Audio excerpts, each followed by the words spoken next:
A paz do Senhor, meus irmãos, uma boa noite de quarta-feira para todos os nossos amados. Essa é quarta-feira, dia 17 de agosto de 2022. E eu quero já convidá-los aqui para uma leitura bíblica nesta oportunidade. E o texto da nossa leitura está na primeira epístola que Paulo escreveu aos Coríntios, capítulo de número 14. Primeira epístola de Paulo aos Coríntios, capítulo 14. Nós vamos ler aqui neste texto, uma vez que neste capítulo 14 Paulo está tratando a respeito do dom de línguas com interpretação e também a respeito do dom de profecias. E nós vamos aqui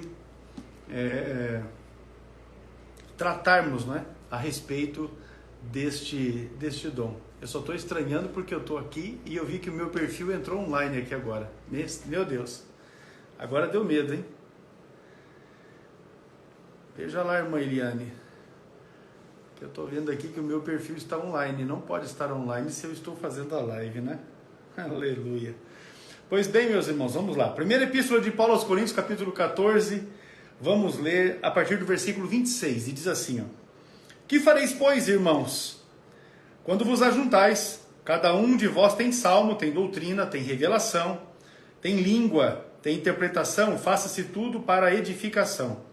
E se alguém falar língua estranha, faça-se, e isso por 2, ou quando muito, 3, e por sua vez, e haja intérprete. Mas se não houver intérprete, esteja calado na igreja, e fale consigo mesmo e com Deus.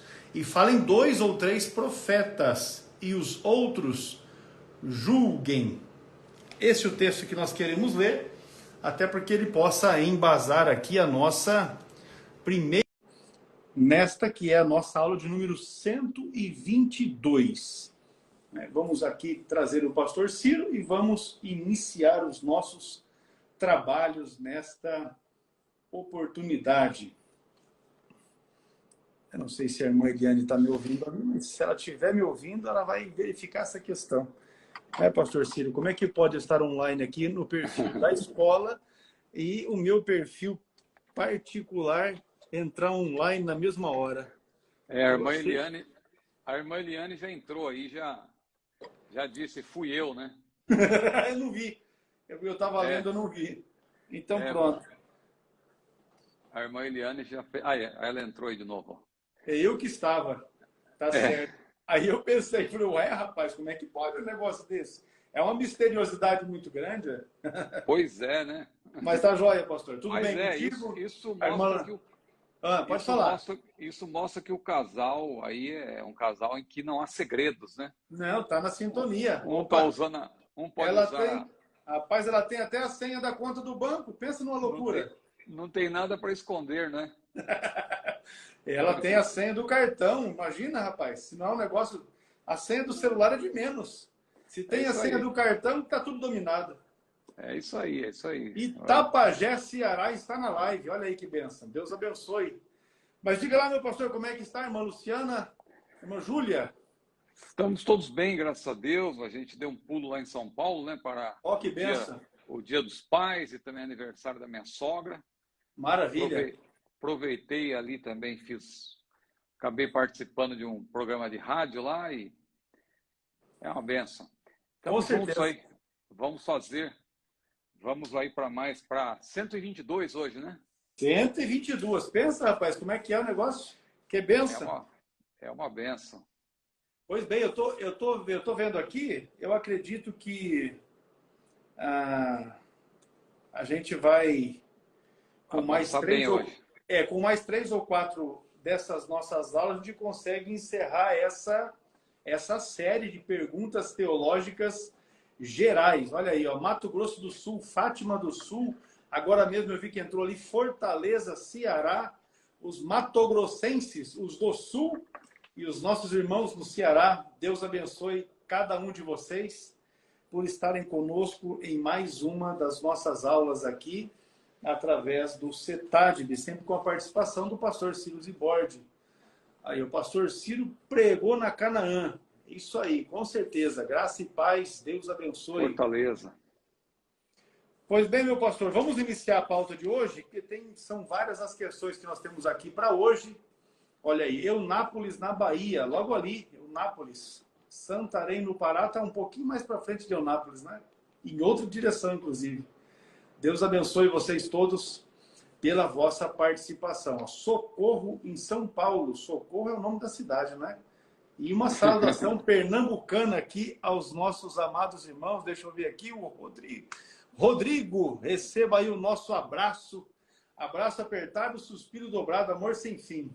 Ali, ó. Paulinha, irmã Cristina. Pois bem, sul de Minas. Rubi Ribeiro. Silva Jardim, esse é dos nossos, ó. Cláudio Salles, Deus abençoe. Santo Antônio de Jesus, na Bahia. Olha aí, os irmãos vão chegando. Alagoas, Colônia Leopoldina, sejam bem-vindos, Deus abençoe. Vitória de Santo Antão, Pernambuco. Vamos avançando aqui, meu pastor. Eu li o texto da primeira epístola de Paulo aos Coríntios, capítulo 14, a partir do verso 26, e encerrei no verso 29, justamente para embasar a primeira questão que nós temos aqui.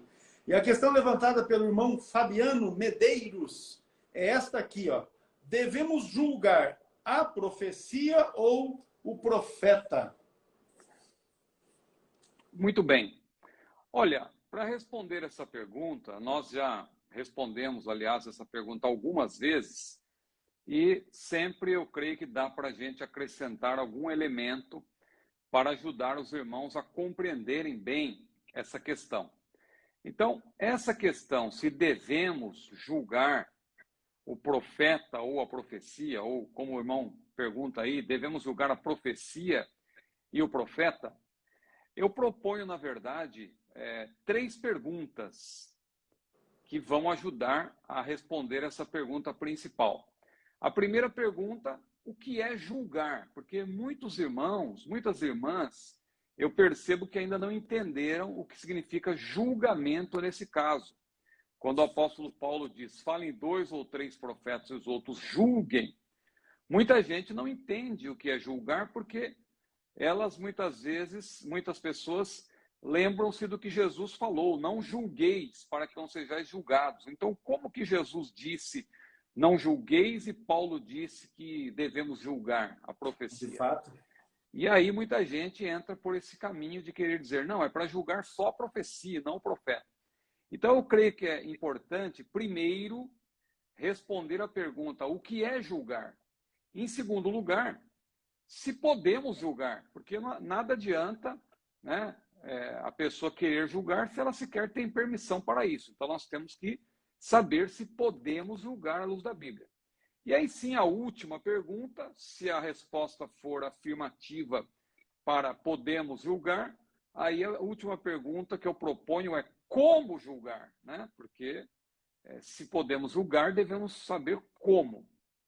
Então, a primeira pergunta, que eu acho bastante interessante, o que é julgar? É interessante que esse verbo julgar, em língua portuguesa e também na Bíblia, ele tem várias acepções, né? Por exemplo, a gente pode pensar em julgamento no sentido de sentenciar com respeito ao futuro da alma, né, do ser humano. E nesse caso, claro, só Deus pode julgar. Deus e sua palavra, né? Porque Jesus mesmo disse, aquele que ouve as minhas palavras e crê naquele que me enviou, diz ele lá em João capítulo 5, versículo 24, tem a vida eterna e não entrará em juízo, mas passou da morte para a vida. Não entrará em condenação, o termo ali é forense, né? Fala de um tribunal, ou seja, o salvo em Cristo, ele jamais passará por um julgamento na qualidade de réu se ele permanecer em Cristo. É esse o sentido de João, capítulo 5, versículo 24. Mas lá em Mateus 10 e 28, Jesus também disse, não temais os que matam o corpo e nada podem fazer com a alma, temei antes aquele, referindo-se a Deus, que pode fazer perecer no inferno, tanto a alma quanto o corpo. Então aí nós vemos o sentido de julgamento quanto ao destino da alma. Nesse caso, só Deus pode julgar. Não temos permissão para afirmar peremptoriamente que fulano ou Beltrano foi para o céu ou foi para o inferno. Claro que nós cremos que um irmão em Cristo, uma irmã em Cristo que parte para a eternidade, vai estar conosco lá no céu, mas eu penso que no céu também haverá surpresas, né? E, às vezes, aquela pessoa que alguém pensa que é certo que estará no inferno, veja o caso daquele ladrão, né? Ou daquele infrator, ou daquele elemento que estava ali ao lado de Jesus, um daqueles dois ladrões. Ele se arrependeu no último momento da sua vida e Jesus falou a ele: hoje estarás comigo no paraíso, né? Muita gente, claro, daria por certo que ele iria para o inferno. Então, nós temos que ter cuidado com respeito a isso. Não podemos julgar no sentido de condenar ao inferno, por exemplo. Isso aí compete a Deus. Mas tem um outro sentido de julgamento, que é o sentido de liderar. Veja, por exemplo, o livro dos Juízes.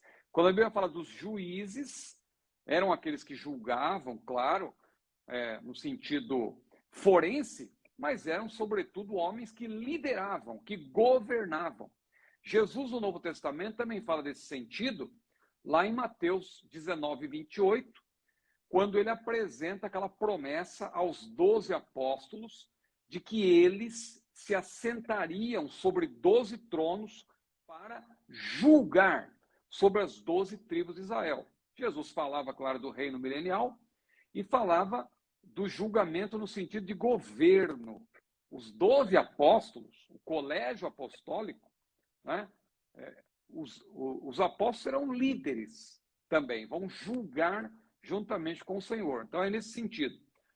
Tem um terceiro sentido, que é aquele que Jesus apresenta lá em Mateus 7, versículos 1 e 2, quando ele disse: não julgueis para que não sejais julgados, porque com a medida com que medirdes, vos medirão a vós também, né? Jesus está falando do quê? Jesus está falando de calúnia e difamação.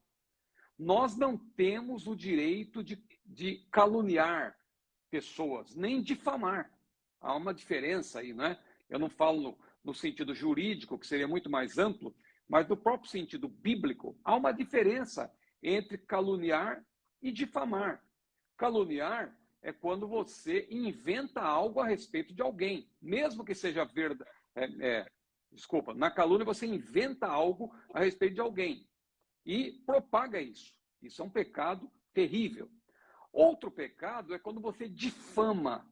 Você pode até estar falando verdade ou parte da verdade com respeito a alguém, mas se você está difamando, você está usando aquele fato negativo ligado a uma pessoa para difamá-la, isso também é pecado. Por isso que Jesus falou: não julgueis. É nesse sentido. Agora, tem o quarto sentido, que é esse que nos interessa, que é o sentido de examinar, discernir e emitir juízo de valor. É esse o sentido que a Bíblia menciona, por exemplo, em 1 Tessalonicenses 5 e 21, julgai tudo, ou examinai tudo, retende o bem, ou retende o que é bom. Então você vai encontrar versões que dizem julgai. João também falou: provai ou julgai se os espíritos são de Deus. É julgar, é nesse sentido que a Bíblia diz também, claro, no sentido mais amplo, que o juízo começa pela casa de Deus. Nós devemos julgar, né? Paulo falou de julgamento também lá em 1 Coríntios 6, falando aos coríntios, nós devemos julgar. Então, isso aí já responde a segunda pergunta. Além de definirmos o que é julgamento, nesse sentido que o nosso irmão está perguntando, né? Que ele pergunta se podemos julgar a profecia ou o profeta, aí vem também a resposta para a segunda pergunta, que é se podemos julgar. Então, nós podemos julgar a profecia e, nesse caso, também o profeta. Porque Paulo falou do julgamento do dom de profecia, que foi lido aí, o irmão leu, 1 Coríntios capítulo 14, mas Jesus também falou do julgamento dos falsos profetas. Porque lá em Mateus capítulo 7, versículo 15 em diante, Jesus falou: pelos frutos os conhecereis. E ele menciona as características dos falsos profetas. Ora, por que Jesus apresentaria a característica dos falsos profetas? Justamente para que nós possamos exercer discernimento, para que nós possamos julgar e emitir juízo de valor, falar o que nós pensamos a respeito do erro que eles propagam. É nesse sentido que nós refutamos também as heresias, as más condutas. Então, nós podemos julgar. Agora, a resposta conclusiva para essa pergunta é: como julgar? Se nós podemos julgar tanto a profecia quanto o profeta, como nós devemos julgar? Então, aí, em primeiro lugar, devemos lembrar do que Jesus falou lá em João, capítulo 5, versículo 24. O que Jesus disse em João 5, 24? Não julgueis segundo a aparência, mas julgai segundo a reta justiça. Ou seja, não é para você caluniar, não é para você difamar, não é para você julgar uma pessoa pelo que você acha. Não, você tem que exercer o julgamento de maneira honesta, de maneira verdadeira, de maneira justa, segundo a palavra de Deus. E aí então vem um outro ponto importante, o dom de discernir os espíritos. Como nós julgamos? A igreja tem recebido dons, e um dos dons que vem sobre a congregação, um dos dons congregacionais mencionados por Paulo, lá em 1 Coríntios capítulo 12, e também no capítulo 14, né? É o dom de discernir os espíritos. Foi esse dom que o apóstolo Pedro, ali nós cremos que veio sobre ele, né? Lá em Atos capítulo 5, quando Ananias e Safira tentou enganá-lo. Aquele casal tentou enganá-lo. Eles tentaram, né? Marido e mulher, Ananias e Safira, tentaram enganar o apóstolo Pedro, e ele ali discerniu pelo Espírito que eles estavam mentindo, né? E por isso que ele disse, olha, não mentiste aos homens, mas mentiste a Deus. Uma passagem que também mostra que o Espírito Santo é uma pessoa e é Deus. Então nós julgamos pelo dom de discernir os espíritos, nós julgamos pela palavra de Deus, porque lá em Hebreus capítulo 5, versículos 12 a 14, a Bíblia diz que pela palavra nós julgamos, né? Nós discernimos tanto o bem quanto o mal, e é um perigo quando não se consegue discernir o bem do mal, né? Isaías capítulo 5, versículo 20 diz, né? Ai dos que ao mal chamam bem, e ao bem mal, que faz do doce amargo, do amargo doce, que faz das trevas luz, da luz escuridade. Ou seja, é terrível quando a pessoa pensa que está pregando o que é certo, quando está pregando o que é errado. Então, falta discernimento. Mas esse discernimento vem pela palavra. A palavra é a fonte primária, é a nossa pedra de toque, é a nossa fonte principal de autoridade.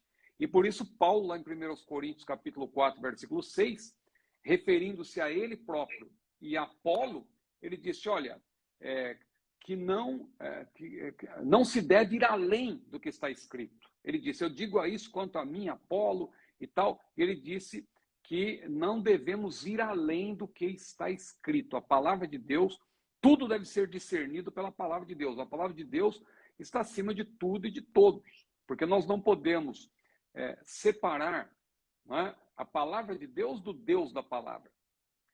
E a gente teve aquele caso até no ano passado, né, do dia 30 de março. Quem não se lembra, né? Ia ser o fim, ia cair fogo do céu. Oh, meu Deus! Dia 30 de março, né, de 2021, ia acontecer aquela coisa toda e o povo ficou desesperado. E o camarada que apresentou essa profecia se baseou num texto sagrado. E nós aqui interpretamos e vimos que o texto sagrado que ele estava usando não tinha nada a ver. Então, pela própria palavra, nós podemos discernir que era uma falsa profecia. Mas há outros elementos, o próprio bom senso. Deus nos deu intelecto, Deus nos deu inteligência, né, para ser usada. Então, o crente não deve deixar de pensar, né? Nós devemos pensar. O nosso culto é um culto racional. Então, nós temos que pensar, temos que ter bom senso. A profecia também se cumpre. A profecia, claro, se prova pelo cumprimento. O que a Bíblia diz? Podemos ler pelo menos um versículo, né? Ezequiel 33, versículo 33, por gentileza. Ezequiel 33, que é o tema da nossa lição da Escola Bíblica Dominical, né? Pois é, Ezequiel 33, É 33, 33. É fácil até de decorar, né? Mas quando vier isso, eis que está para vir, então saberão que houve no meio deles um profeta. Então veja aqui, ó. Mas quando vier isto o quê? O que o profeta tinha dito anteriormente. Se você ler o capítulo 33 de Ezequiel, você vai ver. Eis que está para vir, né? Então saberão que houve no meio deles um profeta. Quando a profecia é de Deus, ela se cumpre. Então, você julga a profecia e o próprio profeta também pelo cumprimento. Lá o caso do dia 30 de março ficou fácil. Além da profecia ser falsa, porque se baseia numa interpretação errônea do texto sagrado, né? Infelizmente, também outros elementos a gente pôde observar que não tem como, né, a gente crer que era de Deus. Então, aí a gente entra no último ponto que eu já citei, que é a vida do profeta. Jesus falou, pelos frutos os conhecereis. Esse profeta que está falando, ele tem compromisso com a palavra de Deus? Ele ama a palavra? Ele prega a palavra? Ele tem zelo pela palavra? Ou ele despreza a Bíblia? Porque hoje em dia nós estamos vivendo um tempo em que as pessoas falam, a Bíblia para quê? Fecha a Bíblia, Deus está me dando uma revelação nova. Um camarada desse já deve ser desprezado de imediato. Desprezada de imediato a palavra dele. Se ele manda você fechar a Bíblia, porque ele está recebendo uma revelação nova, pode desprezar, porque não é de Deus. Jesus falou, pelos frutos os conhecereis. E ali Jesus cita várias outras características, né? Nem todo aquele que me diz Senhor, Senhor, né, entrará no reino dos céus, mas aquele que faz a vontade de meu Pai. Esse profeta que está falando, está fazendo a vontade do Pai que está nos céus? Ou ele está priorizando a sua própria vontade? Ou fazendo a vontade do povo, pregando um evangelho pragmático, um evangelho hedonista, para massagear os egos das pessoas e não para apresentar a verdade de fato? Jesus disse que dos nascidos de mulher não houve profeta maior do que João Batista. Mas por que João Batista foi considerado maior? João 10 e 41 explica. Porque quando Jesus foi lá, no lugar onde João começou o seu ministério, qual era a conversa lá? Diziam a respeito de João Batista. João Batista não fez sinal algum, mas tudo quanto João disse deste, referindo-se a Jesus, era verdade. Então, verifique se o profeta ama a palavra de Deus, se ele anda de acordo com a vontade de Deus, porque muitos vão dizer naquele dia, Senhor, não profetizamos em teu nome não expulsamos demônios, em teu nome não fizemos muitas maravilhas, mas eles ouvirão do Senhor a dura resposta, apartai-vos de mim, porque eu nunca vos conheci, eu nunca provei a vossa obra, eu nunca tive um relacionamento aprovador convosco, né? Então é isso, devemos julgar a profecia e também o profeta, mas devemos julgar sempre segundo a reta justiça. Maravilha, e os nossos irmãos estão em sintonia aí, então, que inclusive deram essa menção, né? Julgar segundo a reta justiça. E de fato é isso, uma das questões que devem ser bastante consideradas. Muito bem. Rapaz, o nome do abençoado aqui ficou difícil, porque ele colocou um amontoado de letras, né? Mas é alguma coisa com feitosa, Flip Feitosa.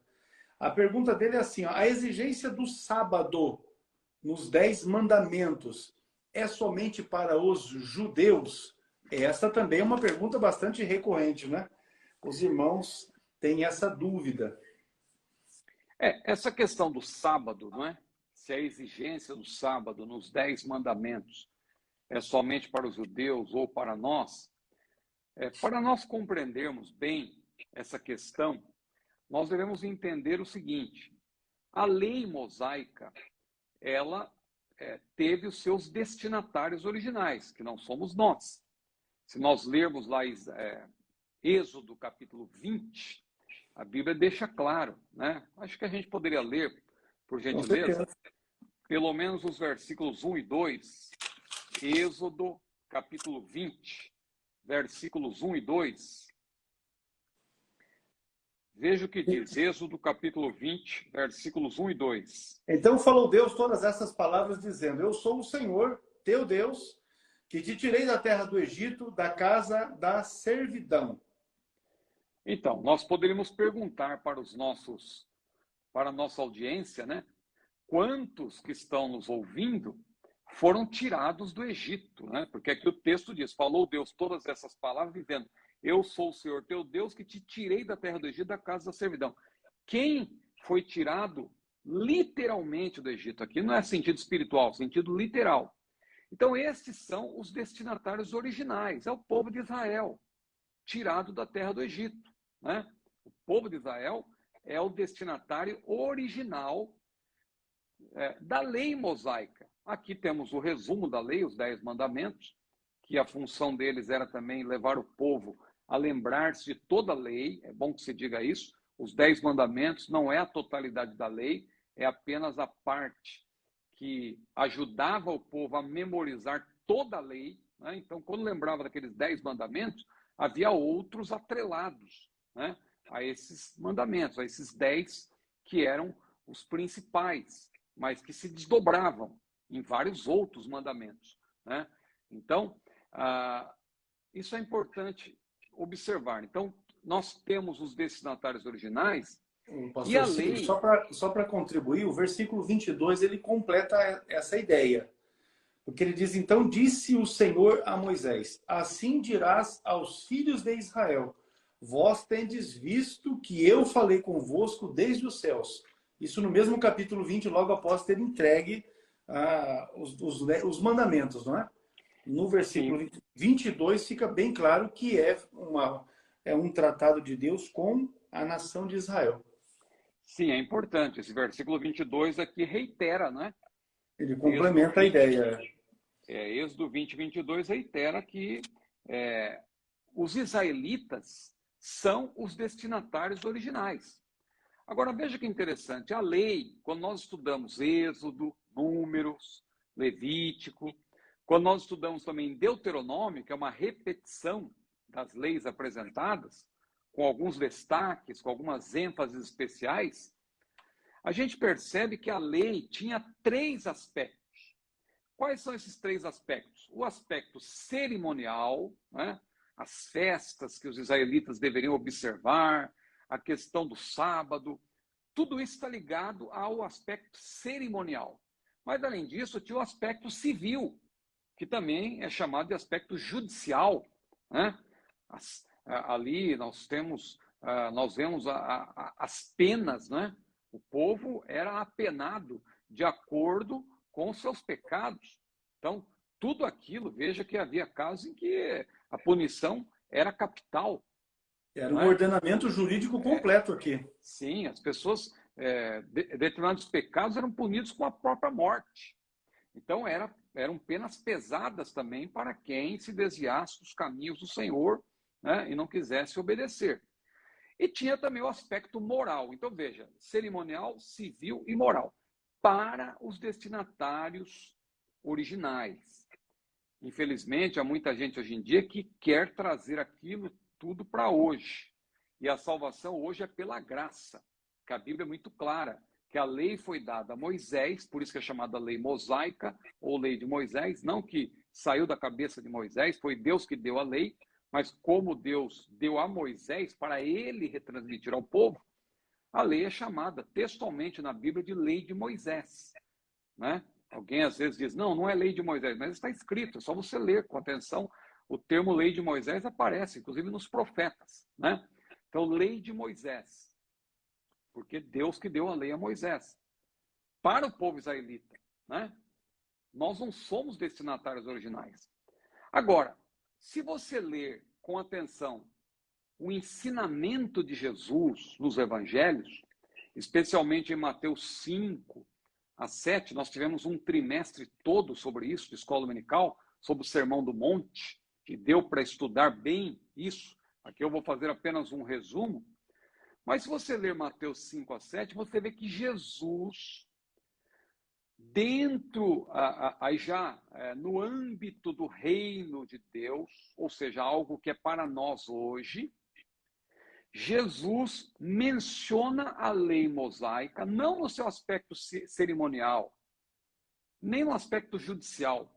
Ele cita alguma coisa do aspecto judicial, mas ele deixa claro que não tem mais nada que ver conosco. Imagine, por exemplo, o adúltero hoje sendo apedrejado. Não, não é esse o sentido. O adúltero era apedrejado. Só que Jesus falou, aquele que atentar numa mulher com intenção impura, no seu coração já cometeu adultério com ela. Mas Jesus não defendeu a pena capital, né? Claro que o adúltero, se ele não se arrepender, ele já está morto espiritualmente e ele vai continuar assim, ele tem que se arrepender. Mas a salvação hoje é pela graça, né? Nós não vamos apedrejar literalmente alguém que comete adultério. Nós estamos no tempo da graça. Mas Jesus, lá em Mateus 5 a 7, ele faz menção de 6 antíteses. O que são antíteses? É quando Jesus citava a lei, ou ele perguntava, ouviste o que foi dito? E citava a lei. E em seguida ele dizia, eu, porém, vos digo. Jesus, como Deus, porque Jesus é o Deus homem, ele tem autoridade para reinterpretar a lei e apresentá-la dentro do contexto do reino de Deus. Até porque o destinatário é diferente. Hoje a igreja é formada por judeus e gentios que se convertem. Então, aqueles que estão convertidos, aqueles que fazem parte do reino de Deus e da igreja, mais precisamente, tem também a lei do evangelho. Não é aquela lei mosaica, né, com todo aquele cerimonialismo. Aquele cerimonialismo não é para nós. O cristianismo não é cerimonialista. Nós temos as nossas cerimônias, tal, mas elas têm uma importância secundária. Não tem nada que ver com a salvação, né?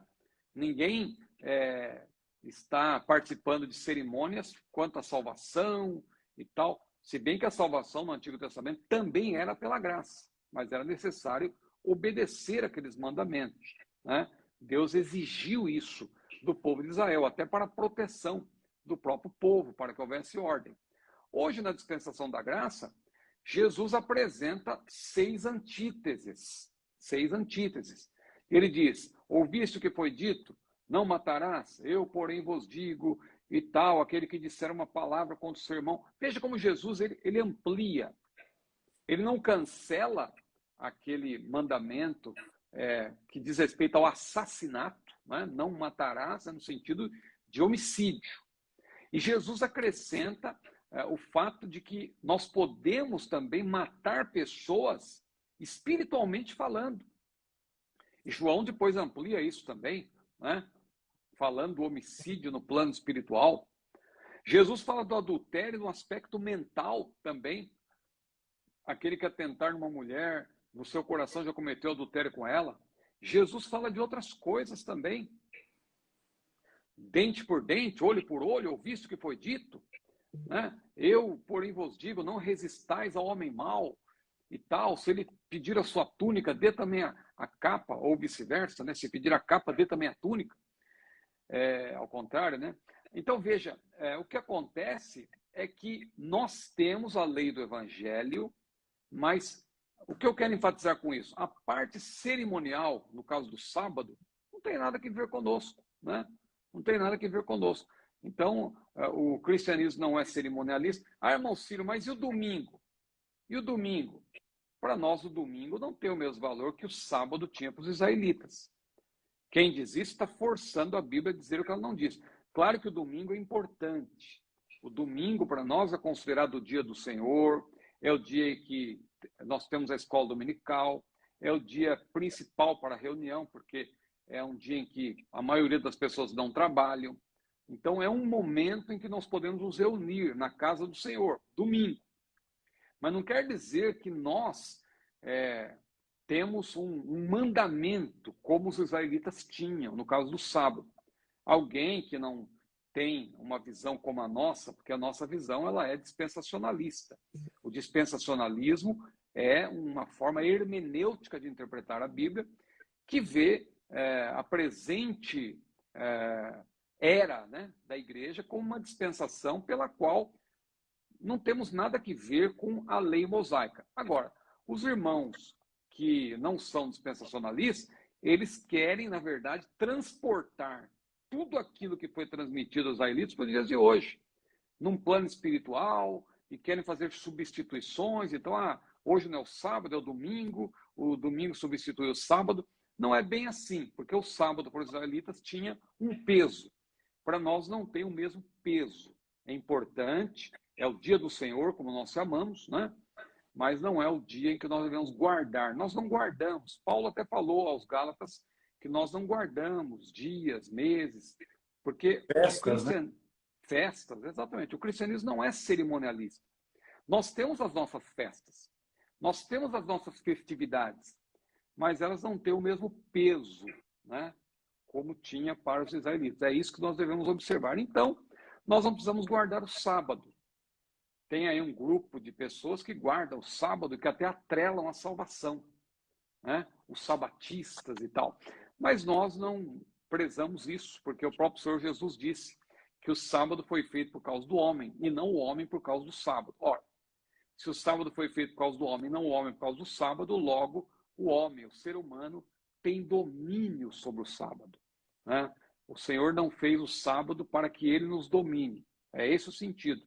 Nós devemos servir a Deus, na verdade, todos os dias, em espírito e em verdade, e sempre estar de prontidão na presença dele. Maravilha, tá respondido. Chegou ali o Pregador 99. Deus abençoe, Olha, né? Os nossos irmãos aqui do Ceará também, dando saudação. O Senhor abençoe a vida de cada um de vocês, irmãos e irmãs que estão conosco, os pastores, não é? Diretores de núcleos, seguidores aqui, do perfil do CETADB, também do pastor Ciro Zibordi. Todos vocês sejam muito bem-vindos. O Moisés Ageu, ele fez uma colocação aqui interessante, né? E deixou também registrada a pergunta. E é essa aqui, ó. Se o salário do pecado é a morte, por que Elias e Enoque não passaram por ela? o salário do pecado é a morte, mas tem que entender o sentido, né? O contexto, né? O contexto, porque, veja bem, o irmão diz que se o salário do pecado é a morte, por que Elias e Enoque não passaram por ela? Porque tanto Enoque quanto Elias foram, diz a Bíblia, arrebatados, né? Trasladados. No caso de Enoque, a Bíblia até enfatiza, né? Pela fé, Enoque andou com Deus, né? E Deus para si o tomou, né? Foi trasladado para não ver a morte, visto que antes da sua trasladação, diz a Bíblia, alcançou o testemunho de agradar a Deus. E Elias, naquele momento em que ele estava com Eliseu ali, diz a Bíblia, que veio uma carruagem de fogo e Elias subiu ali, quando houve aquele redemoinho, para estar com o Senhor. Aí, então, fica a pergunta, se o salário do pecado é a morte, então, obrigatoriamente, Enoque e Elias teriam que morrer. Só que tem um problema aí, né? Nessa argumentação. Porque os crentes que vão ser arrebatados, nem todos terão sido mortos. A Bíblia diz, por exemplo, né, sobre isso lá em 1 Tessalonicenses 4, 16, 17, o mesmo Senhor descerá do céu com alarido, com voz de arcanjo, com trombeta de Deus, os mortos em Cristo, os que morreram em Cristo, ressuscitarão primeiro, né? Ou seja, de acordo com 1 Coríntios 15, eles vão ser transformados também, mas não somente eles, os vivos também. Nem todos dormiremos, disse Paulo, mas todos seremos transformados. É por isso que lá no texto de 1 Tessalonicenses 4, voltando a ele, Paulo disse, e nós, os que estivermos vivos, seremos juntamente com os mortos em Cristo, que já terão sido também, já terão ressuscitado. Nós seremos juntos transformados e iremos ao encontro nos ares. Então, veja, mesmo os vivos, por ocasião do arrebatamento, não vão precisar morrer para ser arrebatados, né? Apesar de eles terem pecado, e o salário do pecado é a morte, eles não precisarão morrer. E aí, então, como a Bíblia explica a própria Bíblia, você precisa entender aí o sentido amplo desse texto de Romanos 6, 23, que diz que o salário do pecado é a morte. Em que sentido o salário do pecado é a morte? Bom, o que morte significa? No sentido geral, morte significa separação. Só que a Bíblia fala de pelo menos 3 tipos de morte. A morte física, né? A morte espiritual e a morte eterna. Há uma diferença entre esses 3 conceitos. O que é a morte física? E sempre morte significa separação. O que é a morte física? Morte física é a separação entre a parte material, o corpo, e a parte imaterial, formada por espírito e alma, o homem interior. Então, na morte, separa-se o homem exterior, a parte material, do homem interior, que é a parte imaterial, espírito e alma, né? Que não se separam na morte, constituem o homem interior. Mas essas 2 partes juntas se separam do corpo. Então, isso é morte no sentido da morte física. A morte espiritual, o que é? É a separação também, mas a separação de Deus, como diz lá em Isaías capítulo 59. O Senhor diz na sua palavra, a Bíblia diz, Isaías falando, eis que a mão do Senhor não está encolhida para que não possa salvar, nem o seu ouvido agravado para não poder ouvir, mas as vossas iniquidades, os vossos pecados, fazem separação entre vós e o vosso Deus, para que ele não vos ouça. Então, o pecado separa o homem de Deus. Isso é morte espiritual. E a morte eterna, que lá em Apocalipse a Bíblia menciona como segunda morte, também é separação. Mas é a separação eterna de Deus, quanto aos tímidos, aos incrédulos, aos abomináveis, aos fornicários, aos feiticeiros, aos idólatras, aos mentirosos, a sua parte será no lago que arde com fogo e enxofre, o que é a segunda morte. Porque aquele que nasce 2 vezes, né, se vier a morrer, vai morrer só uma vez mesmo. Claro que quem for arrebatado não vai morrer nenhuma vez. Quem for arrebatado estando ainda vivo. Mas aquele que morrer em Cristo, ele vai morrer só uma vez. Mas ele nasceu 2, porque ele nasceu literalmente e nasceu de novo, quando recebeu Jesus como seu Salvador. Então, quem nasce 2 vezes, morre uma. Mas aquele que nascer só uma vez, que rejeitar o novo nascimento, vai provar a segunda morte, que é a separação eterna. Agora, tendo feito essas definições rápidas aí dos tipos de morte, então em que sentido o salário do pecado é a morte? Quando o pecado entrou no mundo, Romanos 5:12 diz, por um homem entrou o pecado no mundo e pelo pecado a morte. A morte ter entrado no mundo significa o quê? Entrou no mundo a morte física, porque a partir daí os anos, as pessoas... Foram abreviados, né? Foram abreviados, exatamente. E também a morte espiritual entrou no mundo, o salário do pecado é a morte, mas, veja, graças a Deus que não termina aí o versículo, né? O salário do pecado é a morte. A pessoa se terminasse aí, ponto, todos nós seríamos condenados. Mas a Bíblia diz que o salário do pecado é a morte, mas, e essa palavrinha mas encaixa-se como uma luva aí, né? Mas o dom, às vezes eu não gosto mesmo dessa palavrinha mas, porque as pessoas utilizam para criticar alguém, né? Eu gosto do pastor Hércules, mas, o pastor Ciro é uma bênção, mas, o Setadbe, que maravilha, mas, e sempre usa a palavrinha mas. Aliás, tem um exemplo aí até, no caso da política aí, das manchetes, né? Que o pessoal fala, o combustível abaixou, mas, e agora? E tal, e não sei o que, os empregos aumentaram, mas, e não sei o que, mas, e o pessoal usa a palavrinha mas para tentar induzir o povo a ter uma compreensão errada, né? Mas aqui, em Romanos 6:23, a palavrinha mas encaixa-se como uma luva. O salário do pecado é a morte, mas o dom gratuito de Deus é a vida eterna por Cristo Jesus, nosso Senhor. A ênfase para a graça de Deus. Porque o pecado entrou no mundo e todos são pecadores. Todos nós, se Jesus não voltar logo, e oxalá, queira Deus que ele volte ainda hoje, né? Mas, se ele não voltar, logo todos nós haveremos de morrer, e que também não é problema, porque os mortos em Cristo ressuscitarão primeiro, nós não precederemos os que dormem, diz a Bíblia, né? Então, nós vamos também ressuscitar, mas o pecado, pelo pecado, a morte entrou no mundo. A partir daí entrou a morte física, entrou a morte espiritual e a morte eterna para aqueles que permanecerem no pecado, né? Eles vão provar a segunda morte, se morrerem sem Cristo. Então é esse o sentido.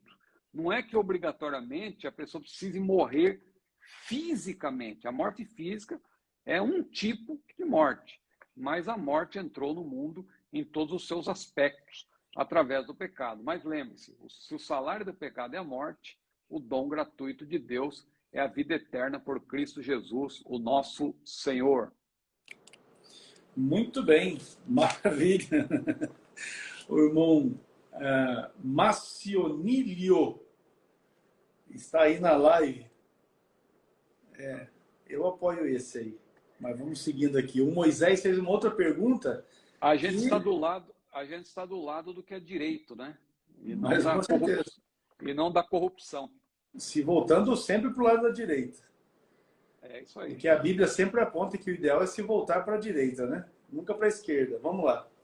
O Moisés Ageu, ele também, na pergunta que ele faz aqui, ele complementa a ideia, na verdade. Se os mortos em Cristo vão ter que ressuscitar, quer dizer que Elias e Enoque vão ter que morrer, que é exatamente essa colocação que você acabou de fazer enquanto respondia à questão anterior, né? O fato de aqui, necessariamente, não ser o caso de Elias e Enoque terem que morrer para fazerem parte, não é? Conforme a ideia que ele está tendo aqui. Está tendo uma gritaria aqui em volta, que hoje tem jogo aí do Flamengo, né?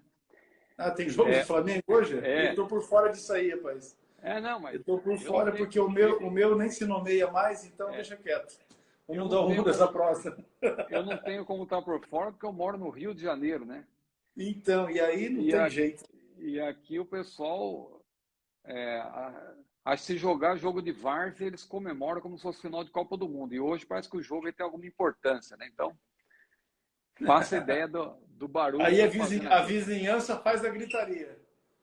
Mas se os irmãos não estão ouvindo, tá ótimo. Não chega. Na verdade, não chega pra gente aqui. Maravilha. Muito bem. Então, o irmão pergunta se os mortos em Cristo vão ter que ressuscitar, né? No caso de Enoque e Elias, então, vão ter que morrer. É a mesma lógica do que nós falamos agora. Isso, na verdade, se complementa, né? Não há necessidade deles terem que voltar para morrer, né? Até porque, quando nós temos uma regra, existem também... a regra tem a exceção. A exceção não anula a regra, né? A exceção confirma a regra. Então, o caso de Enoque e Elias são casos excepcionais, né? Os mortos em Cristo eles vão ressuscitar e ser transformados. Agora, os vivos também serão transformados. Foi o que eu enfatizei no caso aí do arrebatamento da igreja, né? Ou seja, não é necessário que os vivos morram para depois ressuscitem para ser transformados. Não, Paulo falou, nós, os que estivermos vivos, seremos também transformados, né? Num abrir e fechar de olhos. Então, eu penso que não precisa acrescentar muita coisa. Os casos de Enoque e Elias são, de fato, casos excepcionais, até porque eles estão numa condição especial na presença de Deus, né? Porque ninguém estaria tantos anos aí, né? Sem envelhecer, sem sofrer dano, né? Se não estivesse numa condição especial. Então, não podemos afirmar de maneira peremptória que eles já foram glorificados, mas pelo menos eles já passaram por algum tipo de transformação aí que os torna aptos para estar ali numa outra dimensão, né? É fato que os que morrem hoje em Cristo, eles vão para o paraíso, que é um lugar intermediário onde ainda não estão glorificados, porque a glorificação é só no arrebatamento, quando espírito, alma e corpo, ou seja, o ser pleno, for transformado e glorificado. É só na ressurreição que a Bíblia diz, né, que o que é mortal se revestirá de imortalidade, o que é corruptível se revestirá de incorruptibilidade, e assim por diante. Agora, com certeza, Enoque e Elias estão numa condição especial que um dia nós vamos saber detalhadamente qual é essa condição, né? Porque lá, em Romanos 8 e 18, a Bíblia diz que as aflições desse tempo presente não são para comparar com a glória que em nós há de ser revelada. Maravilha, irmão José Augusto Filho, 85. Dá volume no seu celular aí, meu jovem. Porque o áudio tá normal, tá perfeito. Tá joia? Dá volume no seu celular aí, porque deve ser essa a questão. Pastor Evandro Carlos, seja bem-vindo. Deus abençoe. Nadson tá ali com a gente. Glória a Deus. Vamos lá. O seio de Abraão está no paraíso? No terceiro céu? É a pergunta feita pelo Juan. Bom, essa pergunta é parecida com uma que respondemos há poucos dias, né? Se o seio de Abraão está no paraíso, no terceiro céu. O seio de Abraão, na verdade, é um termo utilizado para uma alusão ao paraíso nos tempos veterotestamentários, né? Porque a gente vê lá, quando Jesus menciona aquela história de Rico e Lázaro, em Lucas 16, versículos 19 a 31, ali a Bíblia diz que Lázaro, um homem crente, né, foi para o seio de Abraão, que nós entendemos, comparando Escritura com Escritura, que é uma referência ao paraíso. Porque Jesus também disse para aquele homem, aquele ladrão, né, convertido, que creu em Jesus ali, e disse, lembra-te de mim quando entrares no teu reino. Jesus disse, hoje estarás comigo no paraíso. Então, e depois diz lá outras passagens, Efésios 4, 1 Pedro 3, que Jesus desceu lá nas partes mais baixas da terra, né? Uma ênfase, uma menção indireta ao Hades, né? Ao Hades, né?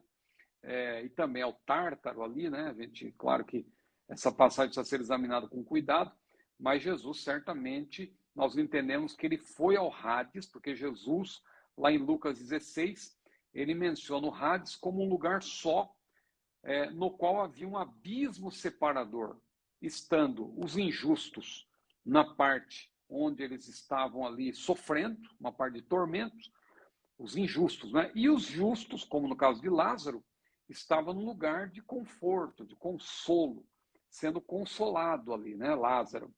E ali Jesus, então, explicou, né? Então, levando-nos a crer que o seio de Abraão é uma referência ao paraíso nos tempos do Antigo Testamento.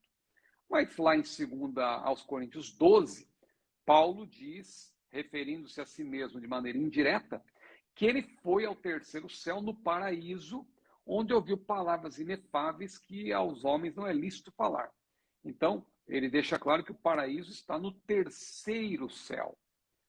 Mas ele não diz que está lá no céu dos céus, onde Deus está.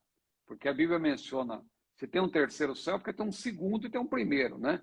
Então, nós cremos que o segundo céu são as regiões celestiais, né? Onde Satanás tem um relativo acesso, que a Bíblia diz que nós não temos que lutar contra carne e sangue, mas sim contra principados, potestades, ossos espirituais da maldade, nos lugares celestiais. Então, eu creio que Satanás, ele tem o seu trono nessa região, abaixo do paraíso, abaixo do terceiro céu, e o primeiro céu é onde nós estamos, né? Então, em certo sentido, nós já estamos no céu, né? Nesse primeiro céu, vamos dizer assim. E Deus está acima de tudo.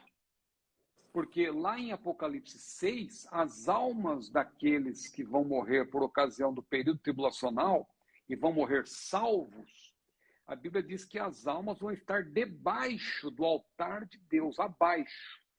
Não estão ainda na presença de Deus, porque isso aí é para quando a pessoa estiver no seu estado perfectivo.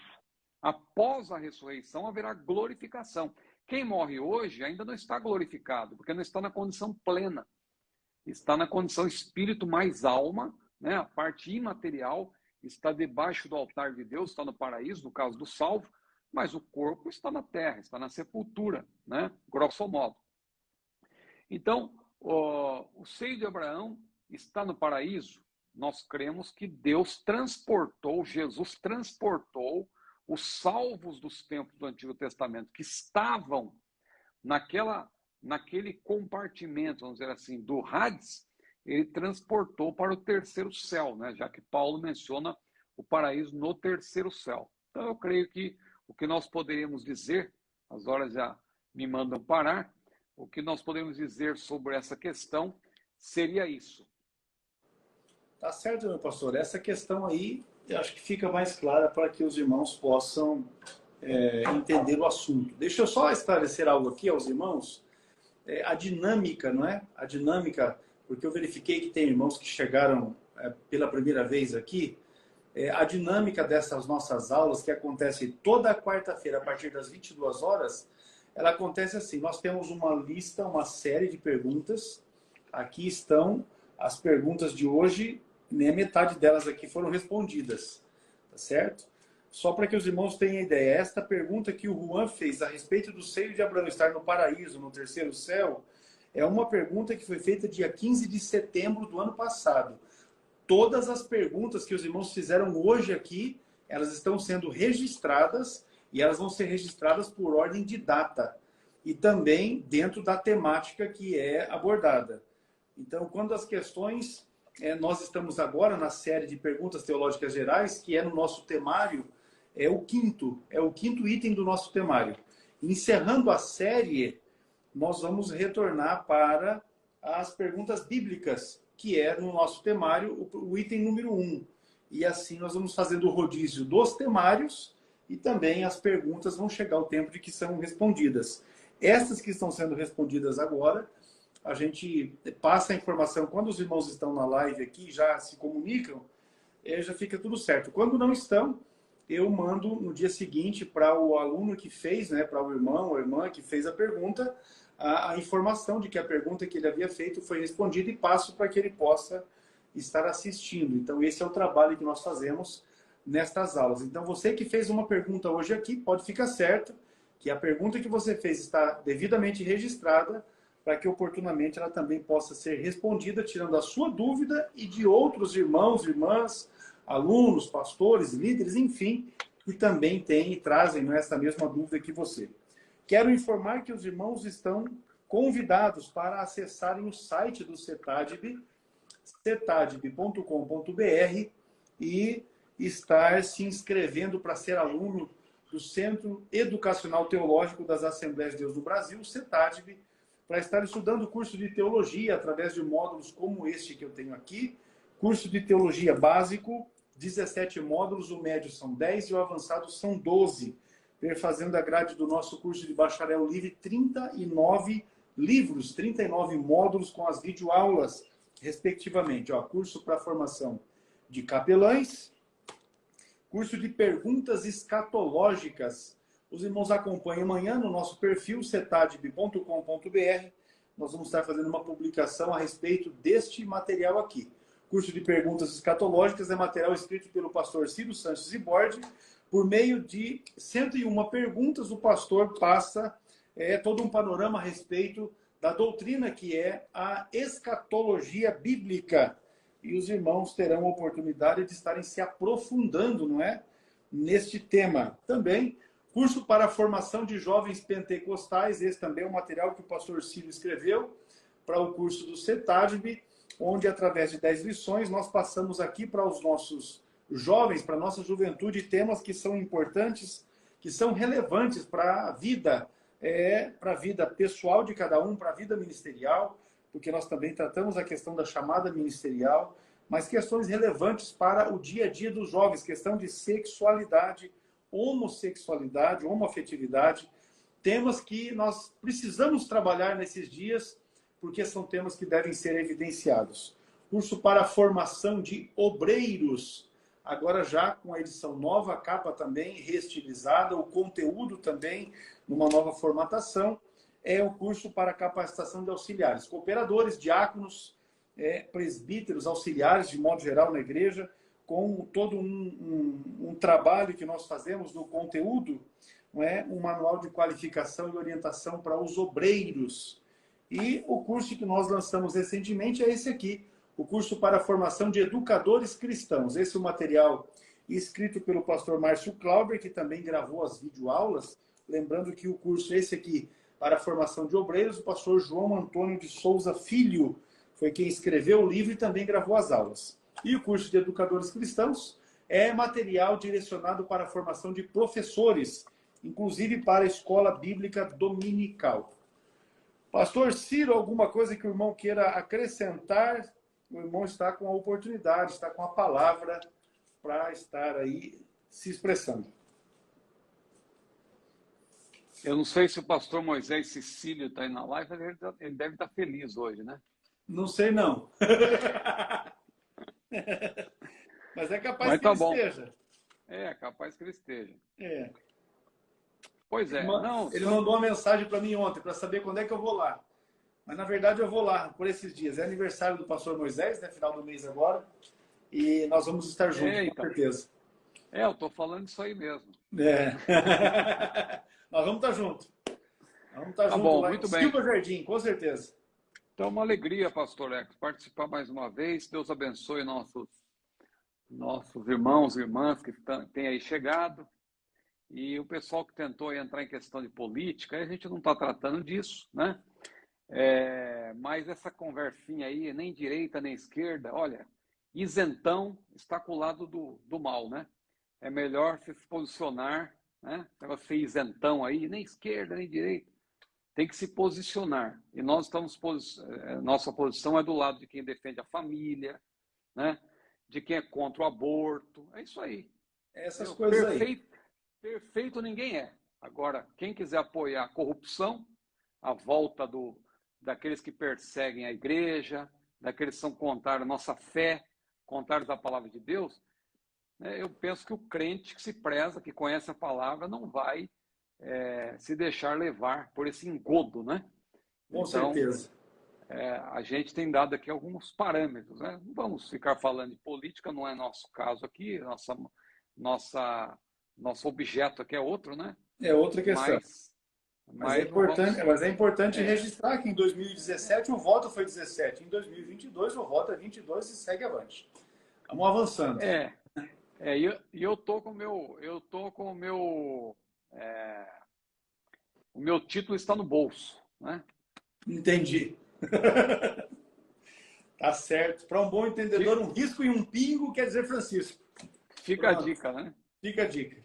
Meus irmãos, Deus abençoe vocês. Cada um de vocês, irmãos e irmãs, que tem reservado as noites de quarta-feira para juntos nós podermos estarmos aqui aprendendo a respeito da obra do Senhor, a respeito da palavra do Senhor, de questões que são relevantes para a nossa vida espiritual. Sempre com a colaboração do pastor Ciro Zibordi, que já caminha com a gente desde muito tempo, Bom, a primeira vez que a gente se conheceu foi em 2005, né? Já tem uns dias já esse negócio.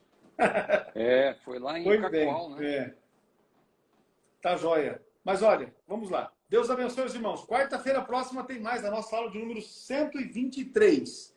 E nós vamos perseverando pela fé que uma vez foi dada aos santos. Até lá. Pastor Ciro, saudação aí para a sua família, para toda a sua casa, não é? Em nome de Jesus.